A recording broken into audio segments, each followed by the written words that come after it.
Buenos días, amigos. Hoy tenemos un programa que nos interesa mucho a las mujeres. Vamos a hablar con Sandra Gómez, gerente de Saborea tu Salud y nutricionista, del por qué, las causas y en qué podemos ayudar para un problema que sufrimos mucho las mujeres. Hablamos de la retención de líquidos. Ahora lo verán. También en nuestro espacio de Iberdrola vamos a hablar de las últimas noticias y vamos a hablar del apoyo que realiza a la 7ª edición de Secretos del Duero, una prueba muy interesante. Comenzamos, amigos. ¿Alguna vez te has preguntado por qué hacemos lo que hacemos? Correr más. Llegar más lejos. Lo que hacemos hoy forma parte de lo que pasará mañana. Iberdrola, por ti, por el planeta.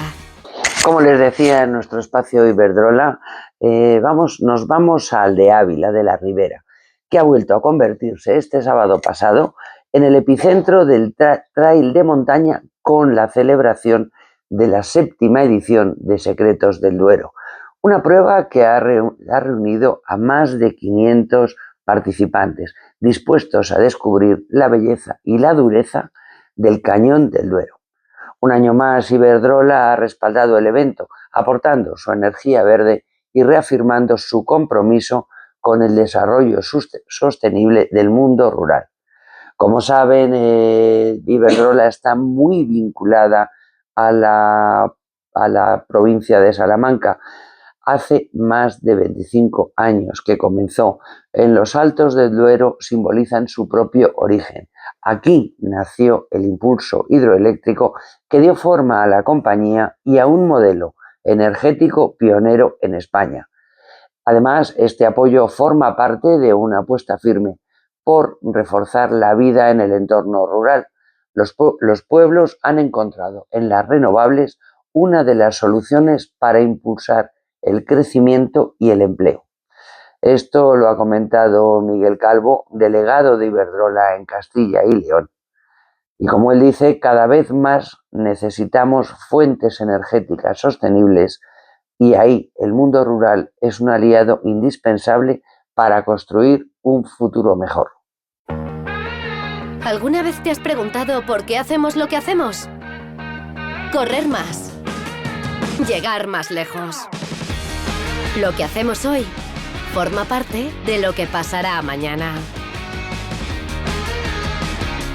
Iberdrola, por ti, por el planeta.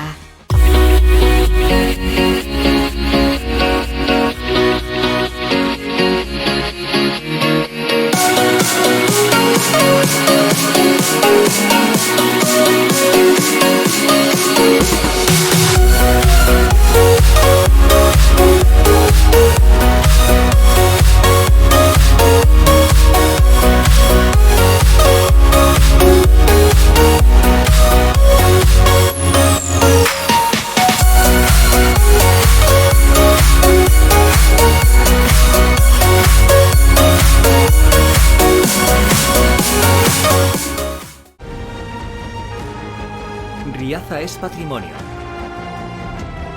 Es cultura. Es gastronomía. Es deporte, es naturaleza. Riaza es vida. Ven y disfrútala. Riaza, el pueblo más sano. Hablamos de edemas, inflamación, retención de líquidos, problemas que sufrimos muchas mujeres. Pero para hablar de todos estos temas tenemos con nosotros a Sandra Gómez, nutricionista y gerente de Saborea tu Salud. Buenos días, Sandra. Buenos días, Vicky. Vamos a ver, para empezar, vamos a empezar por un sitio. ¿Cuáles son las causas de la retención de líquidos? Bueno, pues al final las causas de la retención de líquidos también puede ser porque hay algún problema a nivel orgánico, a nivel tema renal. Al final hay muchos síntomas que tienen que ver con ese tema renal, al no funcionar bien los riñones, pues retenemos más líquidos o temas también de circulación. Pero es cierto que en lo habitual en una persona de salud sana, que tiene una analítica que está adecuada y que no tiene una patología diagnosticada como un problema circulatorio o un problema renal, pues las principales causas suelen ser pues la falta de movimiento, el no dormir bien, el consumo de agua. Entonces, claro, también con el consumo de agua hay un poco de lío porque decimos, bueno, si retienes líquidos es porque no estás bebiendo suficiente agua como para poderlo eliminar y por eso lo estás reteniendo. Pero claro, también hay personas que tienen miedo a beber más agua porque piensan que cuanto más beben, más van a retener. Entonces como que quitan ese agua. Y eso O no tiene también hay nada que, que ver, ¿no? O sea, el beber claro, mucho no tiene nada que ver. es al revés. Cuanto más agua bebemos y más nos movemos y tenemos un buen descanso y no tenemos ahí un pico de estrés, es fácil que no tengamos ningún problema de retención de líquidos, si no hay ningún problema de circulación, de temas de lipedema o problemas renales. Este tipo de problemas suele afectar más a las mujeres, ¿no? Sí, es cierto que a no ser que, por ejemplo, un hombre tenga un problema a nivel renal o circulatorio, que también entonces padecería de retención de líquidos o también tendría sus problemas circulatorios y necesitaría las medidas de compresión y así, suele pasar más en las mujeres por también un poco más la parte hormonal o también un poco más el sedentarismo. Entonces, todo eso hace que al final pues sea más probable que nos preocupemos más por esa retención de líquidos o me encuentro hinchada. Entonces también en ese hinchazón influye mucho el cambio hormonal de ciertas épocas, como por ejemplo la menopausia. Has hablado de la hinchazón. ¿Qué diferencias hay para poder autodiagnosticarnos, por decirlo de alguna manera, Ujú. entre la retención de líquidos y la hinchazón abdominal? Claro, cuando tenemos una hinchazón abdominal, es decir, "Buf, pues estoy hinchada, me noto la tripa con muchos gases, ¿no? Incluso me duele", pues ahí estamos hablando de una hinchazón abdominal que tiene que ver más con un problema digestivo. Cuando es una retención de líquidos, estamos como hinchados en general de, "Jo, es que no me puedo sacar los anillos, o es que me toco y se me queda la marca del calcetín", porque, ¿sabes? Entonces, cuando tenemos ese problema de que se nos queda marcado el calcetín o que nos tocamos y se queda el dedo marcado, pues al final tenemos un problema de retención de líquidos en general. Y eso tiene que ver más con el tema de la circulación, el lipidema. Cuando tenemos una hinchazón abdominal, tiene que ver más con la digestión. Que algo que hemos comido, lo mismo nos está generando más esos gases, esa mala digestión, y es lo que hace que al final notemos esa tripa tan hinchada, con una digestión más pesada o incluso con problemas de gases o de algún cambio en el tránsito intestinal. ¿Qué consejos nos puedes dar para intentar evitar la retención? Bueno, lo primero es saber bien a qué se debe esa retención, ¿no? O sea, es verdad que cuando nos encontramos con esos síntomas de estoy hinchada, me encuentro pesada, pues tenemos que intentar poner orden en los hábitos, ¿no? Poner orden en hacer elecciones de calidad con alimentos que sean saludables, dejar de lado los ultraprocesados que al final tienen mucha carga de sal y para la retención de líquidos es algo que tampoco nos interesa, e intentar un poco mejorar tanto el descanso como el movimiento, como el consumo de agua, ya sea bebiendo agua o tomando infusiones o haciéndonos algún caldo, pero sí intentar un poco mejorar primero los hábitos y ver si con esos cambios que hemos hecho de mejorar el descanso, tener un poco más de actividad física o también incluso pues voy a hacer algunas sesiones de presoterapia o de algún tipo de masaje de drenante que nos ayude un poco a eliminar esos líquidos. Si con eso hemos conseguido mejorar, pues seguimos en esa misma línea, que a pesar de ello se mantienen las piernas cansadas, se encuentra esa hinchazón, ese malestar, pues es motivo como para ir al médico a que nos hagan pruebas más concretas e identificar si tenemos algún problema de circulación o cualquier otra cosa y así poder ponerle solución aparte sin seguir abandonando esos buenos hábitos que nos ayudan a que la retención de líquidos y las digestiones y muchos otros parámetros de nuestra salud como colesterol, glucemias, temas de hígado graso mejoren al haber elegido alimentos de calidad y al haber estado comiendo en función de nuestro hambre. Se habla mucho de alimentos diuréticos, Ujú. alimentos que ayudan al hígado y al riñón. ¿Qué tipo de alimentos podríamos tomar para que nos ayudaran? Bueno, pues sobre todo para ayudar a nuestro hígado, nuestro riñón, lo primero es no ponerles piedras en el camino, ¿no? Es decir, no es lo mismo que tengamos que metabolizar un alimento que es pues una fruta, una verdura, una carne de calidad, un pescado, un huevo, que al final son alimentos donde al final nos encontramos nutrientes, a cuando ya tenemos que metabolizar un ultraprocesado, que ya es una mezcla de muchas cosas, de harinas más refinadas, de aceites de peor calidad, de azúcares simples, que al final eso a la hora de metabolizarlo el cuerpo pues supone más esfuerzo, más traba y al final es mucho peor porque es más prooxidante, vamos, más proinflamatorio que los otros alimentos que son más naturales. Entonces, lo primero para ponérselo fácil a nuestro hígado y a nuestro riñón es evitar todos esos alimentos ultraprocesados, ya sea tanto de comidas como de bebidas. De decir, pues un refresco, pues todo eso al final son cosas que no nos interesa que estén. Y para, aparte de que evitemos todos esos alimentos y que ya le hayamos puesto las cosas fáciles a nuestro hígado y a nuestro riñón, pues si podemos un poco potenciar más los alimentos que son diuréticos, ¿no? Pues como al final, sobre todo lo más diurético es el consumo de agua. Cuanto más agua bebamos, más fácil va a ser metabolizar todo a nivel del riñón, del hígado y tener un consumo siempre constante, ¿no? Que hay gente que dice, bueno, yo como ya me he bebido mis 2 litros de agua por la mañana, pues por la tarde no hace falta que beba nada. Bueno, pues lo mejor es que esté distribuido a lo largo de todo el día con un consumo regular. Y también podemos apoyarnos en alimentos que son más antiinflamatorios, es decir, siempre pues las grasas saludables, ese omega 3 que está presente en frutos secos, al natural, en pescados azules, que al final también ayudan a metabolizar todo lo que al final estamos consumiendo y sobre todo apoyarnos en alimentos de calidad para que sea mucho más fácil para nuestro riñón y nuestro hígado. Pero hay alimentos concretos que sí Ujú, potencian, por decirlo de alguna manera, el evitar la retención de líquidos. Hablamos, por ejemplo, de la piña. Hablamos, ujú. eso se dice mucho también de los alimentos o las dietas de carnes. Es que no me sale ahora la palabra, perdona. Sí, como una dieta cetogénica o una dieta paleo, que esas se basan más Proteína, en la proteína. carne. Te recomiendan que tomes más Ujú. proteína. Claro, al final, a ver, lo que tenemos que tener también en cuenta es un poco ver que lo importante es tener como un consumo saludable de alimentos siempre todos de calidad, ¿no? Y tener unos hábitos que podamos mantener el tiempo y que estemos a gusto. Si por mucho que se diga que la piña es diurética o la papaya que me ayuda a hacer la digestión, pero a mí no me gusta para nada la piña porque me deja la boca muy ácida, porque luego me pica la lengua, pues tampoco me lo voy a comer forzado, sino que es más interesante que mejore otros hábitos que sí que me sean fácil. Es verdad que el consumir piña es algo que viene bien, pero que igual más o menos la diferencia entre tomar la piña o tomar cualquier otra fruta no va a haber mucha diferencia. Por eso tenemos que tener cuidado porque si no muchas veces posicionamos ciertos alimentos como necesarios para ciertas cosas y perdemos un poco de vista que lo importante es lo global. Todo lo que hacemos para al final mejorar nuestra alimentación y que veamos que de forma general todos los días como 3 piezas de fruta en comida y cena aparece la verdura. Eso es lo más importante. Pero no que vayamos un poco hacia esa parte de decir, jo, pues para el colesterol tienes que tomar el anacol, para el tal hay que tomar este alimento, para... Y al final nos centremos solo en un alimento, sino que veamos el conjunto de los hábitos y cómo nos vamos acercando a unos hábitos más saludables que podamos mantener bien en el tiempo. Entonces, es verdad que si tenemos algún problema de retención de líquidos, pues intentamos comer algo más de piña, beber más de agua, hacer infusiones de cola de caballo. Pues son alimentos o alternativas que mal no nos van a venir, pero no es la solución clave, Hombre, sino el conjunto.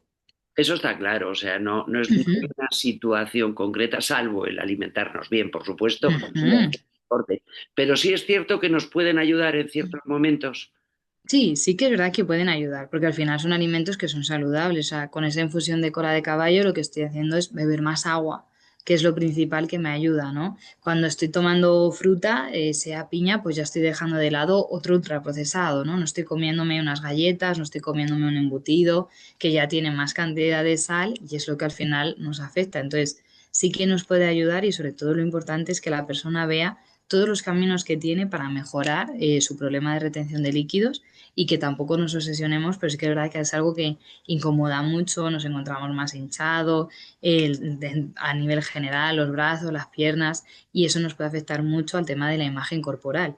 Entonces, en cuanto empezamos a coger unos buenos hábitos, muchas veces perdemos peso Y ese peso que perdemos no le perdemos de grasa, sino que le perdemos un poco de esa inflamación que teníamos, de esa retención de líquidos, de haber estado pues todos los días comiendo alimentos más ultraprocesados o todos los días sin descansar o sin movernos. Entonces, por eso es muy importante que se instauren bien esos hábitos y que luego vayamos haciendo acciones concretas para mejorar esa retención de líquidos, como puede ser pues controlar el consumo de sal, mejorar el consumo de agua, tener bien ese descanso, ese movimiento, apoyarnos en ciertos alimentos que nos ayudan también a eliminar más esos líquidos, pero sobre todo ver si con eso no consigo arreglarlo, igual que hay otras técnicas como masajes drenantes y cosas así, pues podemos también recurrir a esa consulta del médico para que nos den de forma más concreta qué problema tenemos y cómo lo podemos solventar si hay algún problema a nivel también de circulatorio o renal. ¿Por qué a los médicos no les gusta recetar? Que eso lo he visto ¿Por ya qué no con le, cuál? ¿Que no le gusta recetar? diuréticos. Ah, diuréticos. Bueno, al final, por ejemplo, para la pastilla de la tensión, al final es un diurético en sí. Es decir, para bajar la tensión lo que hacemos es tener más ese diurético y por tanto también vamos como eliminando más ese agua. Por eso hay personas que cuando se toman la pastilla de la tensión, como es un diurético, dice, buf, tengo unas horas que no paro de hacer pis, ¿no? Para eliminar bien todos esos líquidos. Entonces, al final, los diuréticos, claro, es para, como que parece que están más indicados cuando hay un problema de tensión alta que no cuando tenemos un problema más de retención de líquidos y parece que cuando van con esa retención de líquidos el consejo del médico es bebe más agua, ¿sabes?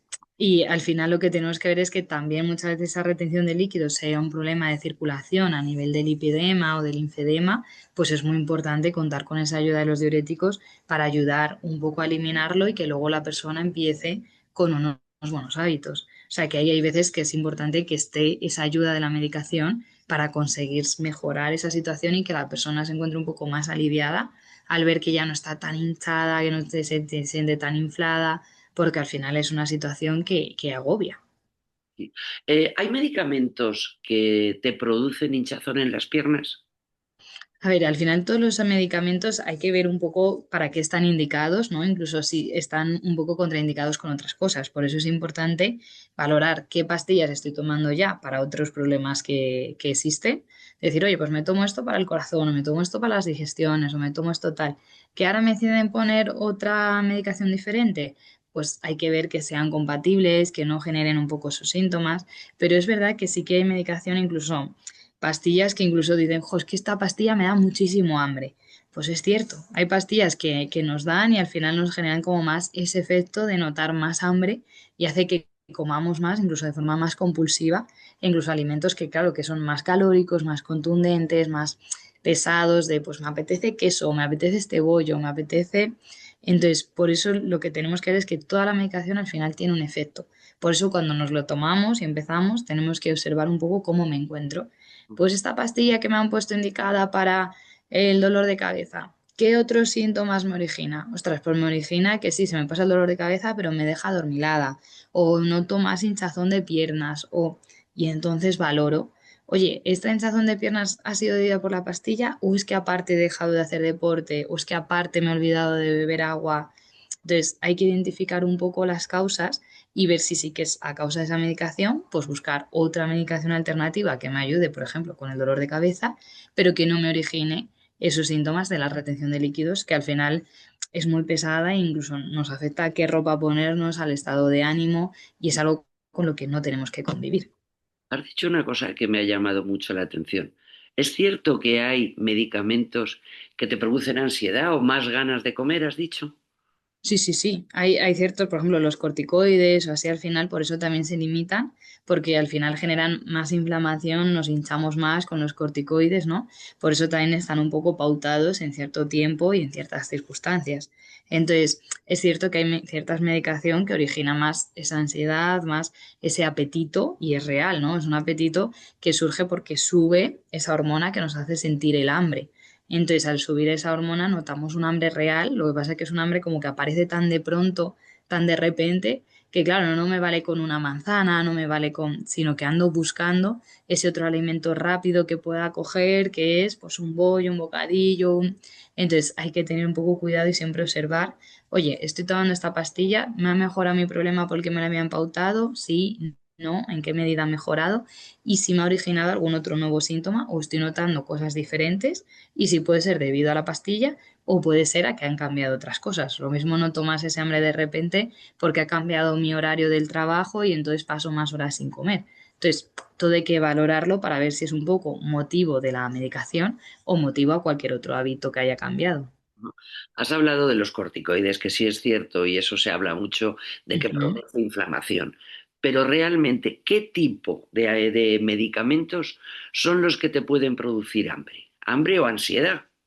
ujú. Ganas de comer. Bueno, pues al final, sobre todo, los medicamentos que van pautados un poco más hacia temas hormonales, ¿no? Cuando tenemos algún problema así hormonal a nivel, por ejemplo, de la hormona que está por encima del riñón, de la suprarrenal, cuando nos dan un poco esa medicación marcada para esa hormona que está más desregulada, puede ser que, claro, cuando cambiamos esa hormona que también interfiere en el eje de hambre-saciedad, se ve afectado y por tanto notemos más ese hambre.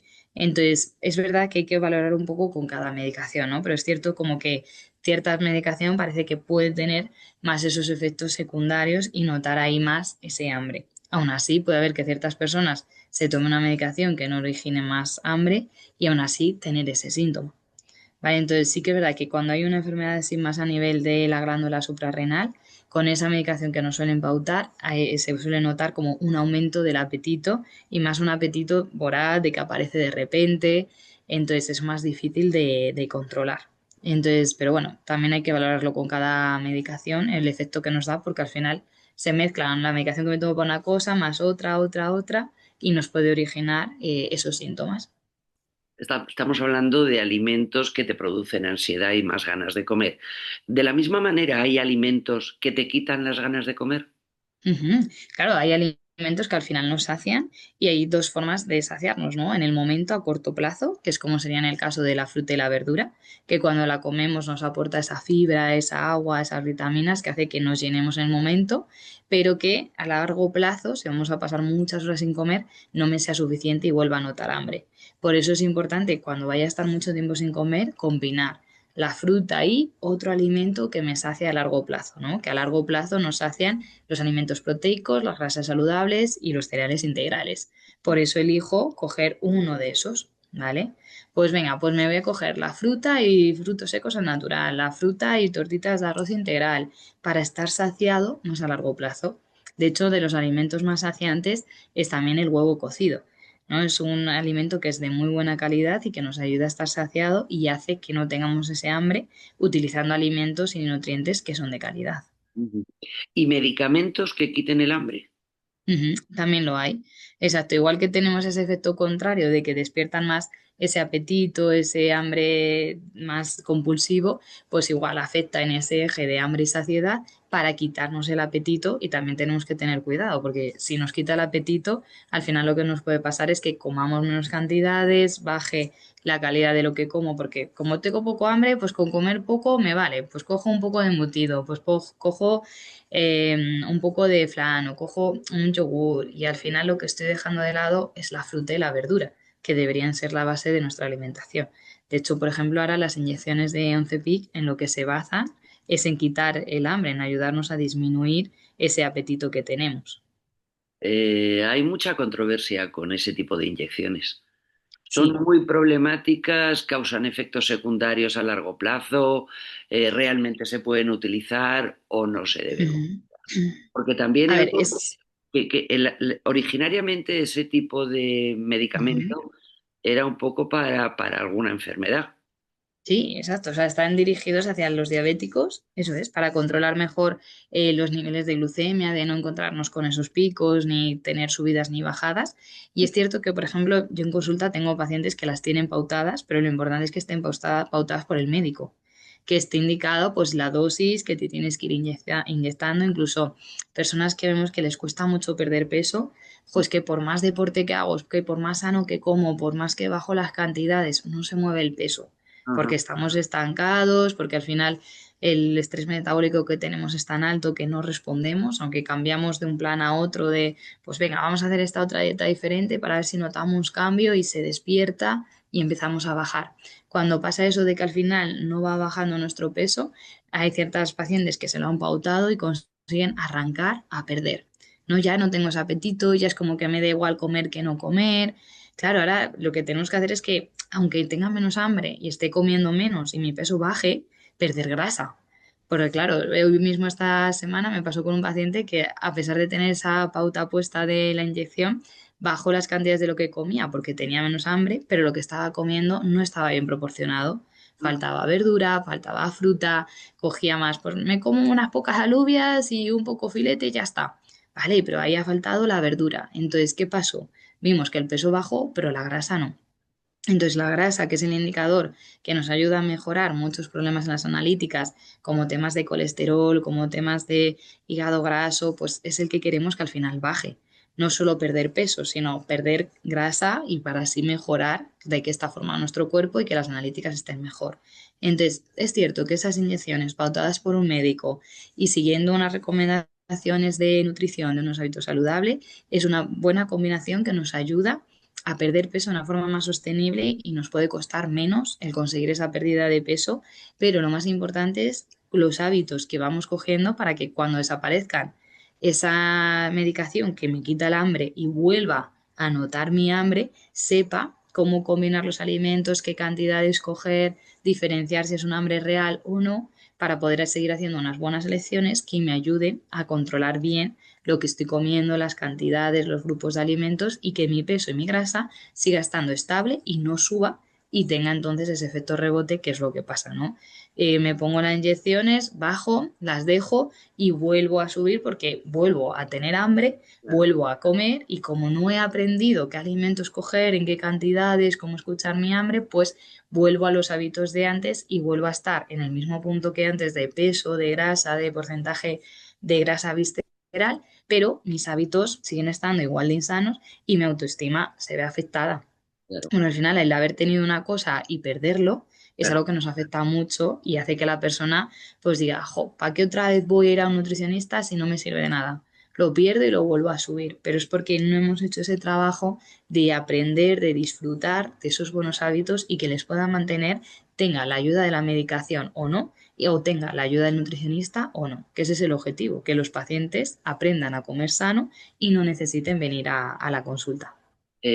Has comentado que a veces pierden Ujú. peso, pero no pierden grasa. Cierto.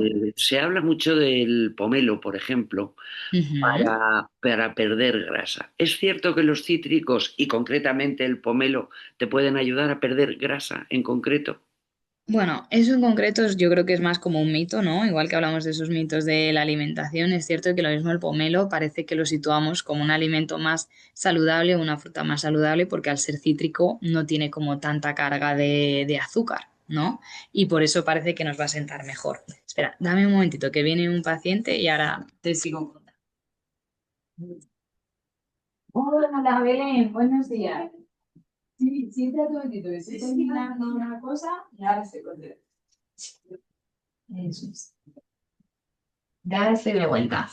Vale, pues al final es un poco mito, porque al final cuando nos encontramos con esa parte del pomelo, ¿no? Parece que las frutas que son cítricas, ¿no? Pues yo qué sé, la papaya que es más tropical, que ayuda a la digestión, la naranja, el kiwi, como que vemos que tienen menos cantidad de azúcar y las vemos más saludables, o pensamos incluso que nos van a ayudar a eliminar grasa. Pero al final lo que nos ayuda a eliminar grasa es que tengamos un déficit energético, es decir, que gastemos más de lo que comamos, que vayamos bajando las cantidades de lo que comemos, pero que lo que comamos sigan siendo alimentos de calidad. Alimentos que me ayuden, que sean antiinflamatorios, que tengan un buen consumo de agua, que evite los ultraprocesados. Todo lo que al final está muy unido con evitar la retención de líquidos, también está muy unido con mejorar el porcentaje de grasa para que esa pérdida de peso sea efectiva y perdamos la grasa que necesitemos para estar en un rango saludable. Pues ya saben, amigos, las pautas nos las acaba de dar Sandra. Espero que tomemos nota de ello y dejemos de quejarnos de, es que fíjate lo que me pasa. La gran mayoría de veces es culpa nuestra, ¿verdad, Sandra? Es verdad que muchas veces, a ver, puede estar influyendo pues temas de medicación que me tomo, temas de enfermedades que tenemos o antecedentes genéticos, pero es cierto que muchas veces tenemos que mirar un poco más cómo es nuestra alimentación. Por eso es muy importante que yo digo, mira, antes de que vengas a consulta, escribe durante una semana todo lo que comes. Ah, Haz fotos para que así cuando vengas a la consulta te des cuenta de verdad cómo es tu alimentación. Porque lo mismo creemos que sí, que es una alimentación sana y te paras a mirar y dices, ostras, no he comido nada de fruta, no he comido nada de verdura, esto lo he comido frito, aquí comí un ultraprocesado, aquí pico esto en el trabajo. Entonces, hay que valorar bien esos hábitos, ser conscientes y primero notar nosotros, entrar en acción y cambiar esos hábitos. Y si nos cuesta, podemos ir a hacerlo acompañado de una nutricionista, ya sea en consultas presencial o consultas online.